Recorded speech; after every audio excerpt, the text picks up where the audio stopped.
या क्षेत्रामध्ये गेल्या 22 वर्षापासून मी प्रतिनिधित्व करत आहे आणि गेल्या 22 वर्षापासून इथल्या प्रत्येक नागरिकांना आणि इथल्या प्रत्येक मित्रपरिवारानं माझ्यासोबत सातत्यानं प्रेम कायम ठेवलं। त्यांचा आशीर्वाद म्हणून मी आज इतके वर्ष या भागात सक्रिय राजकारणात आहे आणि त्यांचं प्रेम भविष्यात असंच माझ्यासोबत राहील अशी मी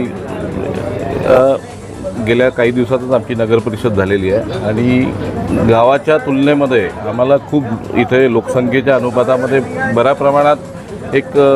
कमी भासत होती प्रत्येक विकास करण्यामध्ये। पण आता नगरपरिषद झाल्यामुळं आम्हाला जे इंडिपेंडंट खाते भेटले आणि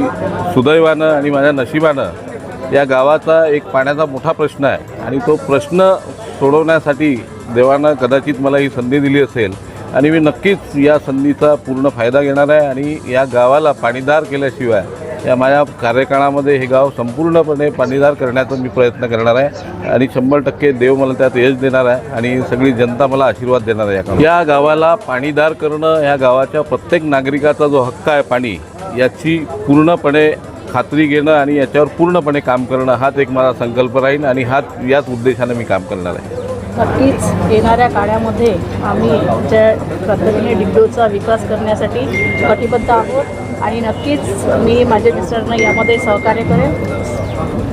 हां, लाडली बहिणीचा जो एक प्रश्न आहे त्याच्यामध्ये काही महिलांचे जे पैसे येत नाही आहे त्याबद्दल आम्ही ते KYC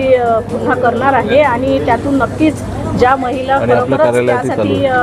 कटिबद्ध आहे की ज्यांना हे पेमेंट मिळालं पाहिजे त्यासाठी आम्ही नक्कीच आमच्या कार्यालयामधून प्रयत्न करत आहे आणि त्यासाठी आम्ही सुरू पण केलेलं आहे आमच्या कार्यालयामधनं त्यांचे फॉर्म भरणं, ज्यांचे पैसे आले नाहीत नाही त्यांच्या नोंदी घेणं ते आम्ही सुरू केलेलं आहे।